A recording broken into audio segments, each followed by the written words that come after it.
Imagina que una sola llamada telefónica cambia la naturaleza de todo un país. No fue un acuerdo multimillonario, no fue una decisión política histórica, solo un extraño intercambio entre dos departamentos de vida silvestre. Canadá quería pavos salvajes, Missouri quería nutrias. Lo que en ese momento parecía un pequeño trato entre conservacionistas terminó convirtiéndose en uno de los experimentos ecológicos más sorprendentes de la historia moderna. Y lo más increíble de todo es que nadie imaginaba que esos animales no solo regresarían, sino que terminarían transformando silenciosamente bosques enteros. Antes de empezar, escribe en los comentarios desde qué país estás viendo este video. Y si te fascinan las historias que muestran cómo la naturaleza, la historia y la ciencia están conectadas de formas inesperadas, suscríbete ahora mismo al canal, porque esta historia comienza con unas pocas aves transportadas en cajas y termina con cambios que todavía hoy pueden observarse en los bosques de Ontario. En el año 1983, un administrador de fauna silvestre de Ontario recibió una llamada muy extraña desde Missouri. No querían dinero, no buscaban apoyo político, tampoco pedían asesoramiento científico. Ontario quería intercambiar pavos salvajes. A cambio, ofrecía nutrias de río. Lo que al principio parecía una conversación curiosa se transformó rápidamente en una serie completa de acuerdos similares con estados norteamericanos como Iowa, Michigan, Nueva York, Vermont, Nueva Jersey y Tennessee. Ontario comenzó a enviar animales a través de la frontera. Alces fueron enviados a Michigan. Perdices grises viajaron hasta Nueva York. Nutrias terminaron en distintas regiones de Estados Unidos. Y a cambio, Ontario recibió algo que había desaparecido de su territorio durante décadas: pavos salvajes. Para el año 1987, un total de 274 pavos salvajes del este habían sido transportados desde Estados Unidos hasta Canadá. Los animales viajaron en cajas especiales y luego fueron liberados en bosques y zonas rurales del sur de Ontario. Lo más sorprendente era que en esa región no existían pavos salvajes desde 1909. La especie había desaparecido por completo. Durante décadas, mucha gente llegó a creer que traerlos de regreso era imposible. La razón estaba relacionada con la historia misma de la colonización de Canadá. Hace siglos, enormes bosques antiguos cubrían gran parte del sur de Ontario. Aquellos bosques proporcionaban a los pavos todo lo necesario para sobrevivir: alimento, refugio, espacios abiertos para aparearse y vegetación densa para proteger sus nidos. Pero entre los años 1800 y 1900, la mayor parte de esos bosques fue destruida para crear tierras agrícolas y expandir las ciudades. Al mismo tiempo, los pavos salvajes fueron cazados de manera intensiva. Ciudades como Toronto y Hamilton demandaban enormes cantidades de carne silvestre, y los pavos estaban entre los animales más buscados. La combinación entre la caza excesiva y la destrucción casi total de su hábitat fue devastadora. A comienzos del siglo XX, ver un pavo salvaje ya era algo raro. Y para 1909 habían desaparecido completamente de Ontario. Después de eso, casi nadie volvió a hablar de ellos. Muchos expertos pensaban que el sur de Ontario simplemente ya no era lo suficientemente salvaje para permitir el regreso de los pavos. El paisaje estaba lleno de granjas, pequeños bosques, carreteras y suburbios en expansión. Según muchos científicos de la época, los pavos necesitaban naturaleza intacta y territorios completamente salvajes para sobrevivir. Nadie esperaba que pudieran adaptarse a un entorno transformado por los seres humanos. Pero justamente esa idea terminaría siendo uno de los mayores errores de todos. Los primeros intentos para reintroducir pavos habían comenzado décadas antes. Las autoridades de fauna obtenían huevos de granjas, incubaban los polluelos y criaban a las aves en recintos cerrados. Cuando crecían, simplemente las liberaban en el campo. Sobre el papel, el método parecía lógico. Era más rápido y mucho más barato que capturar animales salvajes. Sin embargo, en la práctica, el experimento fracasaba una y otra vez. Los pavos criados en cautiverio nunca habían aprendido cómo sobrevivir en la naturaleza. Algunos caminaban directamente hacia las carreteras y morían atropellados. Otros se acercaban a las casas y a las personas porque habían pasado toda su vida siendo alimentados por humanos. Muchos ni siquiera reconocían el peligro de los depredadores. Un pavo que nunca aprendió a temerle a un zorro no vive demasiado tiempo. Las aves se veían exactamente igual que los pavos salvajes y genéticamente eran prácticamente idénticas. Pero el comportamiento no se hereda, se aprende. Los animales jóvenes observan a otros animales. Aprenden qué sonidos significan peligro, descubren dónde encontrar alimento, entienden cómo reaccionar frente a los depredadores. Los pavos criados en cautiverio nunca desarrollaron ese conocimiento. Años más tarde, un administrador de fauna dijo que Ontario había estado ejecutando, básicamente, un programa extremadamente caro de alimentación para depredadores locales. La verdadera solución apareció gracias a una herramienta sorprendentemente simple: un cañón de red. Un cañón de red funciona exactamente como su nombre lo indica. Utiliza una pequeña explosión para disparar una red pesada sobre una gran superficie en apenas un instante. Con este sistema, los equipos podían capturar grupos enteros de pavos salvajes antes de que las aves tuvieran tiempo de reaccionar. Y eso cambió absolutamente todo. En lugar de liberar animales criados en cautiverio, Ontario comenzó a capturar pavos verdaderamente salvajes en distintos estados estadounidenses para transportarlos al norte. Esas aves llevaban consigo algo imposible de fabricar artificialmente: experiencia. Sabían reconocer amenazas, entendían cómo encontrar comida durante el invierno, sabían dormir en árboles altos y proteger a sus crías. Todo ese conocimiento no estaba en sus genes, estaba en su comportamiento. En el año 1983, el Ministerio de Recursos Naturales de Ontario creó finalmente un comité especial encargado de supervisar el regreso de los pavos salvajes. Como la provincia no tenía demasiado dinero disponible, comenzó un sistema de intercambios extremadamente inusual. Ontario entregó 10 alces a Michigan a cambio de pavos salvajes. Missouri recibió nutrias de río. Otros estados obtuvieron diferentes especies animales a cambio de aves capturadas en libertad. Fue una de las operaciones diplomáticas más extrañas en la historia de la conservación de fauna en Norteamérica. Pero en ese momento nadie imaginaba que aquellas pocas aves no solo lograrían sobrevivir, algo mucho más grande ya estaba comenzando dentro de los bosques del sur de Ontario, porque bajo los árboles, los robles llevaban décadas enfrentando un problema silencioso. Cada año producían miles de bellotas. Cada una de ellas tenía el potencial de convertirse en un nuevo árbol. Pero las bellotas tienen una limitación enorme. No pueden desplazarse por sí mismas. La mayoría cae directamente debajo del árbol que las produjo. Allí deben competir inmediatamente con las raíces y la sombra del enorme roble adulto sobre ellas. Muy pocas logran sobrevivir. Para expandirse, los robles necesitan ayuda. Y durante miles de años, los pavos salvajes habían sido precisamente esos ayudantes. Durante incontables generaciones, las aves recorrían los bosques de Ontario comiendo bellotas. Después caminaban kilómetros enteros antes de expulsar las semillas en lugares completamente distintos.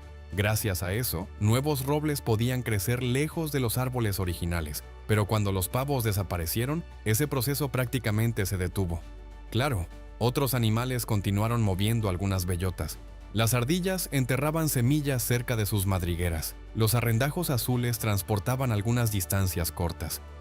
Pero la dispersión a gran escala había desaparecido casi por completo. Durante 75 años, los bosques del sur de Ontario perdieron a uno de sus principales distribuidores naturales de semillas. Y casi nadie se dio cuenta. La mayoría de las personas veía a los pavos solamente como aves de caza. Nadie pensaba demasiado en el papel ecológico que cumplían dentro del bosque. Pero eso comenzó a cambiar lentamente después de las primeras liberaciones exitosas. Los biólogos pasaron meses enteros estudiando las zonas donde liberarían a las aves. Analizaron la disponibilidad de alimento, los refugios naturales, la presencia de depredadores y la calidad de los bosques. Las primeras liberaciones ocurrieron en Norfolk County. Más tarde llegaron pavos desde Iowa, Michigan, Vermont, Nueva Jersey y Tennessee. Para el año 1987, los 274 pavos salvajes habían sido liberados por completo, y entonces sucedió algo inesperado. El comité se disolvió. La misión principal ya estaba terminada. Sorprendentemente, las aves no necesitaron mucha más ayuda. La población comenzó a crecer de forma explosiva. Primero cientos, luego miles, después decenas de miles. Los expertos quedaron completamente sorprendidos. El objetivo original solo consistía en establecer una pequeña población estable. Nadie esperaba que el crecimiento fuera tan rápido. La explicación era simple. El sur de Ontario era mucho mejor para los pavos de lo que los científicos habían imaginado durante décadas. Las viejas ideas sobre cómo debía verse un hábitat salvaje estaban equivocadas. Muchos biólogos creían que los pavos necesitaban enormes bosques intactos, alejados de la actividad humana. Pero las aves provenientes de Missouri y Michigan ya estaban acostumbradas a vivir en paisajes alterados. Habían aprendido a adaptarse. y precisamente por eso se sintieron cómodas en Ontario desde el principio. La combinación de granjas, bosques jóvenes y espacios abiertos resultó perfecta para ellas. Poco tiempo después de las primeras liberaciones, los científicos comenzaron a notar algo impresionante. Las aves se reproducían con enorme éxito. La población crecía mucho más rápido de lo planeado. Ya en el año 1985, Ontario volvió a abrir una temporada de caza de primavera para pavos salvajes. Eso ocurrió apenas unos años después del inicio del programa. Más adelante, las autoridades incluso comenzaron a capturar pavos nacidos en Ontario para trasladarlos a otras partes de la provincia. Para el año 2005, más de 4,400 pavos habían sido redistribuidos hacia 275 ubicaciones distintas. La población ya era completamente autosuficiente. Actualmente se estima que existen alrededor de 70,000 pavos salvajes viviendo en Ontario. Su territorio cubre gran parte del centro y sur de la provincia, e incluso se ha expandido más allá de las zonas históricas donde habían vivido originalmente. Algunas aves aparecen hoy en lugares donde jamás existieron antes de la llegada de los europeos. Los pavos caminan por suburbios al norte de Toronto, cruzan campos de golf, visitan comederos de aves en patios traseros y duermen en árboles cerca de barrios residenciales. La gente que creía que el paisaje ya no podía sostener pavos estaba equivocada. No era el territorio el problema, lo que habían subestimado era la capacidad de adaptación de los animales.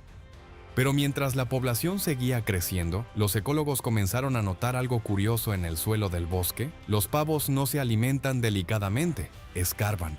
Usando sus patas fuertes y sus garras, apartan hojas, tierra y restos vegetales mientras buscan semillas, nueces e insectos.